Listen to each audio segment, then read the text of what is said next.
Welcome back to The Point. Sonia Gandhi's appeal to a delegation of Muslim clerics headed by the Shahi Imam to ask their community not to split the secular vote has provoked the wrath of the BJP. Her opponents accuse her of using religion to polarize the electorate. So now we ask, are they right and has Sonia Gandhi blundered? Or is this a classic case of the pot calling the kettle black? My guests are BJP spokesperson Siddharth Nath Singh, Congress spokesperson Abhishek Singhvi, Indian Express columnist Thavleen Singh, and the former editor of The Times of India, Dilip Padgaonkar. Dilip Padgaonkar, on Tuesday, Sonia Gandhi met a group of Muslim clerics brought by the Shahi Imam of the Jama Masjid and appealed to them to ensure that the Muslim community doesn't split the secular vote. Was this tantamount to an appeal for votes on the basis of religion? Many people, I have to add, actually think it was. You can't have two weights and two measures for different parties. If Narendra Modi can be seen surrounded by sadhus and sons, obviously he's not touching their feet in order to get his sins absolved or to get a purer heart. I mean, there's a political message each time he's seen with all these sons and sadhus. So if you're being critical of Mr. Modi for consorting with these sons and sadhus, then I would say one should be equally critical of Sonia Gandhi trying to appeal to these Muslim clerics for political ends. But you can't be critical of one and not critical of the other. So you agree with that second phrasing that I put into the introduction, that in your eyes this is a classic case of the pot calling the kettle black? Absolutely. Abhishek Singhvi, regardless of what you've heard from Dilip Padgaonkar, the BJP has in fact sharply criticized Sonia Gandhi for seeking to A, polarize the electorate and B, communalize the elections. Now, given that she hasn't made a similar appeal to any section of the Hindu community not to split the secular vote, isn't there some truth to the BJP accusation? Well, first of all, a party like the BJP calling us communal is really the supreme irony, I think. Secondly, I don't see where, except for creating a whole ambience, Sonia Gandhi has done this, or the Congress has done this, to several political parties, several organizations. We are entitled to tell Mr. Mulayam Singh and certain elections, please don't split the secular very vote. deftly. We can say it. You've sidestepped the question I asked you. My question was this. I just started answering. Allow me to answer. Give me half a minute and you'll get the answer. Half a minute, less than half a minute. The point is, Karan, she is entitled to and has asked different groups, and certainly to ask a group which represents a certain minority not to split the secular vote is not in any manner seeking votes to the ground of religion, because but just a moment, you're still sidestepping the issue. Forgive me, I'm interrupting you now because despite the extra half minute, you haven't answered my question. And the question was this: given that she hasn't made a similar appeal to any section of the Hindu community not to split the secular vote, is there a real sense in which the BJP's accusation is true? Innumerable elections, the same appeal has been made. As I said, I took the name to the SP, to the BSP, to several regional parties. They're all headed by Hindus. An appeal to political parties is very different to appealing to religious communities. She's appealed to the Muslims as Muslims, but she hasn't issued the same appeal to any section of Hindus as Hindus to say, don't split the secular vote. That's the point. She has not at all, Karan. She has not appealed to Muslims as Muslims.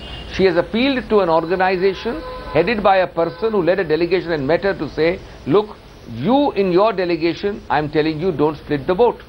That's very different from appealing to the community as a whole as Hindus. There are so many Hindus around, you cannot go and tomorrow call a crew of Yadavs and say, don't split the secular vote. Let me bring in Siddharth Nath Singh at this point. Because a community leader, I'll come back to you. 1 second, I'll come back to you. Community came. I'll come back to you. I'll come back to you in a moment's time. Well. Let me first go to Siddharth Nath Singh. I want to pursue with you, Mr. Siddharth Nath Singh, the point that you heard from Dilip Padgaonkar, that this criticism from the BJP is nothing but a classic case of the pot calling the kettle black.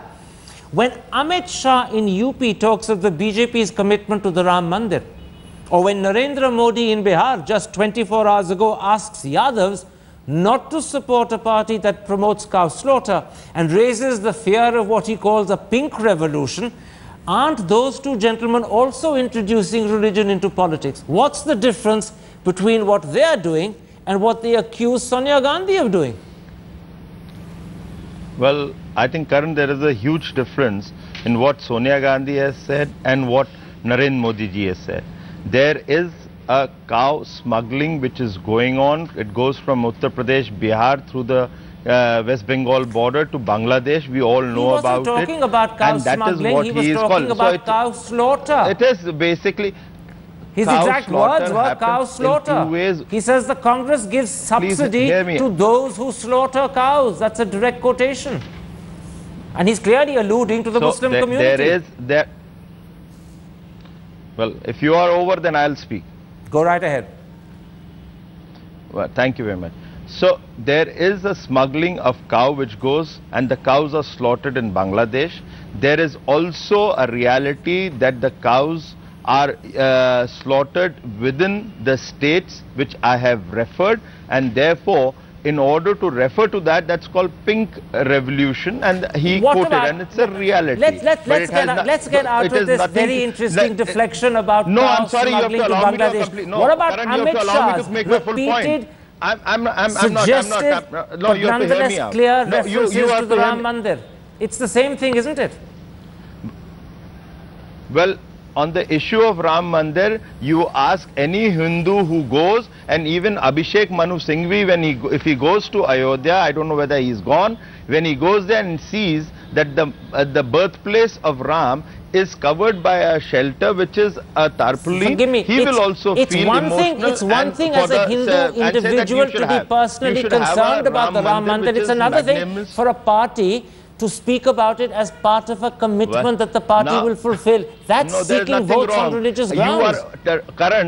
Karan, are you trying to tell your audience and telling me that Ram Mandir should not be spoken in India, it should be spoken in Iran? No, I'm saying that when you try and make the Ram Mandir a political issue, you're guilty of what you're accusing Sonia Gandhi of. That's the point I'm making. No, it's not a political issue. Now let me come on to the Sonia Gandhi thing. What she said is the secular vote should not be divided. Once you say secular vote should not be divided, is Sonia Gandhi saying that 120 crore people of India, there are secular and there are communal? If that be the case, those 120 crore need to be defined by Sonia Gandhi and the Congress. Who are those secular and who are those communal? I'm going to stop you at that point. I'm going to stop you at that point because I have 4 other guests that need to have an equal chance to speak. You've had a very good attempt at actually putting across the BJP's point of view. Dilip Purthankar, let me put you the Congress defense, if defense is the right word. They claim that there is a distinction between secular votes and minority votes, and that secularism is a broad concept or term that applies across religious lines. As someone who understands the concept of secularism, do you think that's a convincing argument or just sophistry to cover up for the fact that she has used religion to make a political appeal? Which do you think it is?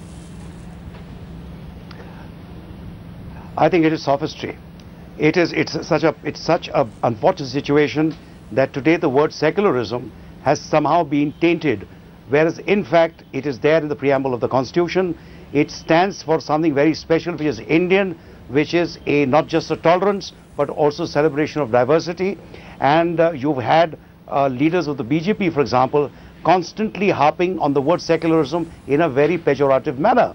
So once again, I think after the Sacha Commission report, you know that all the talk of secularism really hasn't amounted to very much, because the actual position of Muslims across the country hasn't really done well. However, can I interrupt you? Did you mean to therefore say... Just let me interrupt you for a moment. Did you mean to say that the Congress defense is sophistry? Because you began by saying, yes, it was sophistry, but you seem to have argued differently thereafter.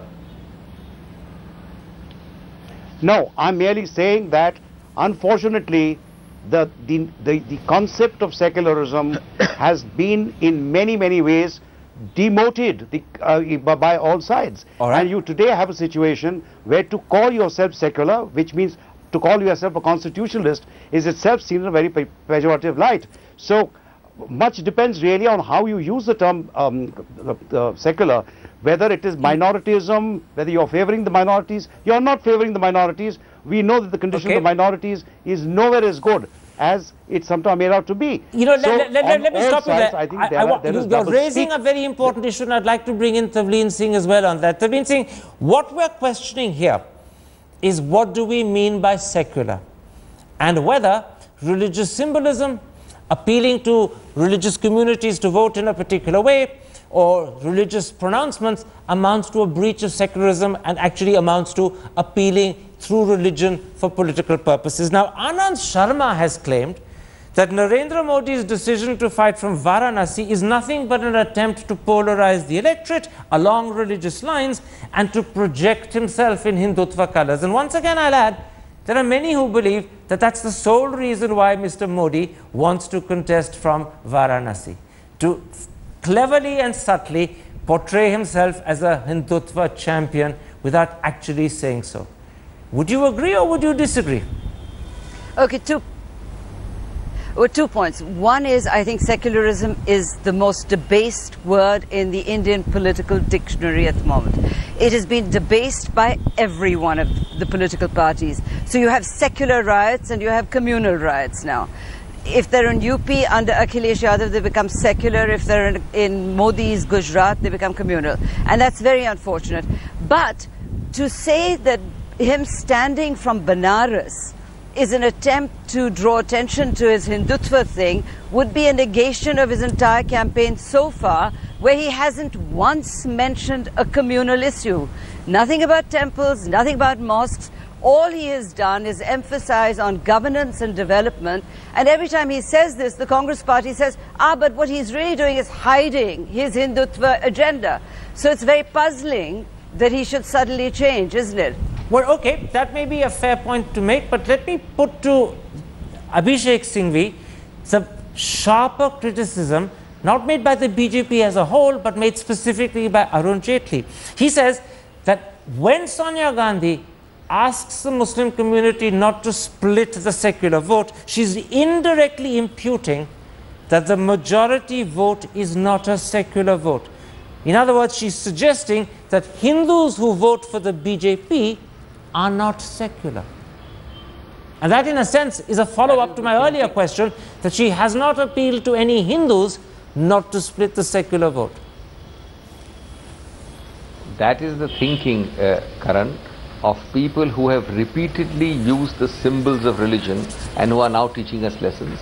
Paanch or Pachis, Michael Lingdo, so many other symbols. You can have 20 examples of Mr. Modi, and then to say that I'm talking of development is absolute bunkum.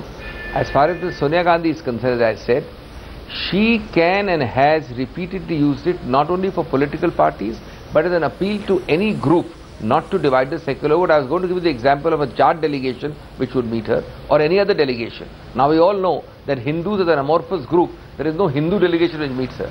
There may be subgroup, subcastes. She is entitled to, and she has many times made that, and the Congress has made it. It's our repeated song that even though we differ, we differ with the left vehemently, but there is no reason why we should not join together to develop, to prevent the division of a secular vote.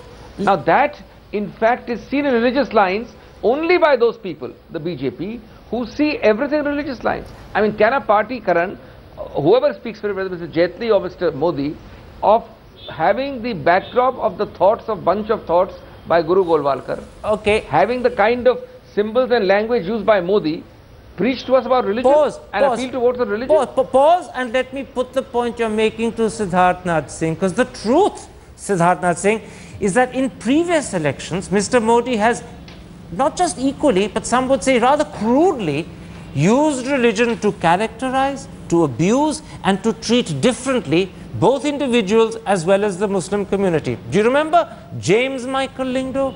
Do you remember Mia Musharraf? And have you forgotten that the victims of Godhra were paid double the amount compared to those who died in Ahmedabad in 2002?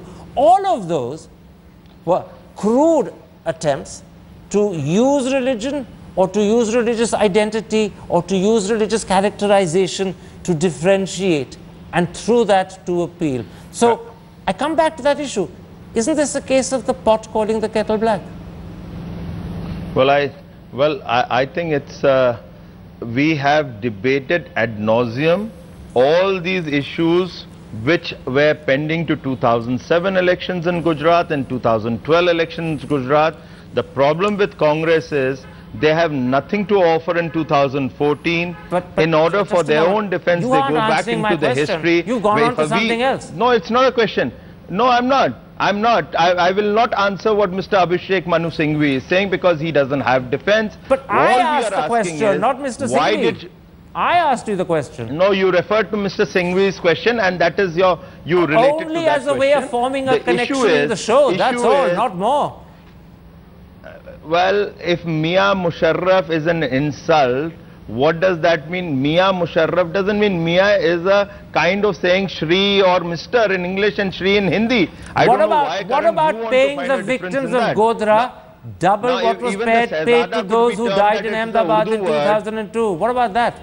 Well, that issue was taken up in the courts. It has been addressed properly. I don't think we need to go into that. It's an issue on which your news spokesman MJ Akbar wrote a vituperative article for the Arab News in 2002. A vituperative article. Issue is in 2014 election, there's a famine in Congress to project the development programs of there. Okay. They want to turn this election into secularism versus communalism. We have just seen what happened with Imam Masood. They are protecting him. They don't want to take an action. You really aren't answering the question at all. I'll let you have a right to deflect it, but I won't let you have that right for too long because I don't think you should be deflecting. Because the question was a deflection. It was a loaded question. I wanted to bring it to the track that secularism is being put at stake by Sonia Gandhi and Congress to make it as if it is the only Muslim vote. The problem I think you had a fair chance to actually put your point. Let me go back very briefly to the Congress spokesperson before I come to my two journalistic colleagues. Very quickly, Abhishek Singhvi, the problem you face today is that Chief Election Commissioner Sampath has said that the Election Commission will take cognizance if there is a formal complaint, and you can bet your bottom dollar that the BJP will very quickly formally complain. Is Sonia Gandhi suddenly going to find that she's in the dock? No problem. There's no problem. This is a legal process. If a complaint is made and if we get a notice from an election commission, we will give a very fitting and strong reply. We have nothing to fear. I've already explained. These are the rantings of people and a party which is the main party in India which sees everything in religious colors. All right. There is never an opposition or a ruling party in India which sees the whole country religious colors to the extent the BJP does. We've spent our time at this sofa caught up in a sort of polemical tutu-meme between the two parties, which of course is understandable because they're slap bang in the middle of an election. But let's try and raise the discussion briefly before we end it. Dilip Pradhankar, given that the Indian people are deeply religious, given that religion infuses our lives and our values in a way that no longer happens in the West, is it really possible to keep religion totally out of all political appeals in India? It's not possible to keep religion out of politics, but it is even less possible to keep caste out of politics. So, you know, these are Indian realities. You want to confront them. Unfortunately, what has happened is the meaning of words gets denatured. To be secular, according to some, is to be pro-Muslim and anti-Hindu. I mean, this is a completely idiotic way of defining secularism. So, I think what we need to do is test parties for what they stand for. And I believe on all sides, this word has been disabused, misused, etc. We need to get back on track, because there is a clear divide between those who look at India's pluralism in a certain light and those who want to impose a certain majoritarian view on the rest of the country. Let me, Taveen Singh, put that same question to you, but in a somewhat different way, and I'll do it the other way around. Given that, rightly or wrongly, the majority of Indian Muslims seem to define their identity in terms of their religion, is it not inevitable that parties that seek their vote would have to also speak of their faith? That in a sense, this is what makes the Muslim community in India so different to Jains, Buddhists, Sikhs, Christians, and perhaps even Hindus. I think that the Congress party and certain other copycat parties like the Samajwadi Party, have led them to believe this. But if you travel in this election, as I've been doing, I find that the Muslims have totally changed their approach to what they really want. And they want the same things as Hindus do, which is better governance, a better life. And I think that India has changed much more than we realize, and that secularism and communalism are issues that are really dead in this election. In other words, you're suggesting also that Sonia Gandhi is not aware that the Muslim community to whom she's appealing is actually very different to what she thinks it is. It's moved on, but her thinking hasn't. Is that right? Yes. Yes, that is exactly what I'm suggesting. Abhishek Singhvi, the problem I suppose for many... Karan. Thank you, Tavleed. Abhishek Singhvi, the problem I suppose for many people arises when the Congress party presents itself to the Muslim community as the only party that can secure their interests, and then goes on to portray the BJP as the greatest threat to Muslim interests. Here, surely, what you're doing is to play with the religious insecurity of the Muslims and to use that as either a political weapon or a tool. While not agreeing with your formulation, Karan, I find nothing fundamentally wrong in doing what the Congress is doing, even as you put it. If you look back for 125 years, it is not the Congress which is making a stray comment. It is a consistent conduct over the years, because we believe we are the most pluralistic, inclusive party. We genuinely believe in the Ganga Jamuna Tehzeeb, and we genuinely believe that right from Hegdewar and Golwarkar, and right through the early shenanigans of the RSS, there has been a history and a culture, whether you call it cultural nationalism, whether you call it Hitlerian purity, whether you call it the Aryan things, you know all these things, they're written in books. Now that has been a philosophy of a party, and that is projected willy-nilly in every political manifestation of that party. And Mr. Modi has done it very skillfully and clearly. James Michael Lindlow, 5 or 25, Mia Musharraf, Shehzada, everything smacks clearly, and you've given more examples. So I think, where is the issue? Why can't we be open about it? We are saying so openly, we believe we are the inclusive party, and we believe you are the divisive party. All right, you're not just being open, some would say you're actually being brazen, but that's a comment that I don't necessarily endorse. Let me go to Siddharth Nath Singh and in a sense suggest to you that you're perhaps guilty of the opposite of what I accused Abhishek Singhvi's party of being guilty of a moment ago. Have you forgotten how many people in your party, the BJP, talk of any benefit given to Muslims as pseudo-secularism, as pandering to the minority? Even though Indian Muslims are perhaps amongst the poorest, the least educated, the worst represented, you still claim कि sir पे चढ़ा के रखा हुआ है. I mean, clearly that rhetoric is not in consonance with the reality. Well, the problem here is that the Congress looks at secularism being defined as the Muslim votes and rest of India is left out. In our definition, and which Narendra Modi ji is being always saying, and BJP saying, we represent 120 crores, we must give a benefit to entire 120 crores. Even in the Gujarat election, he always said 5 crores Gujarati, then subsequently with the population, he started saying 6 crore Gujaratis. The benefit should go to all them. But Congress refuses to accept it, and on the basis of that, they want to change the discourse, because they have nothing to offer. When we talk about water, we talk about infrastructure, we talk about education, they always say, oh, secularism khatre mein hai. That is the only angle they keep taking. So that's where the problem lies. How you wish to define secularism. For us, secularism is a matter of faith.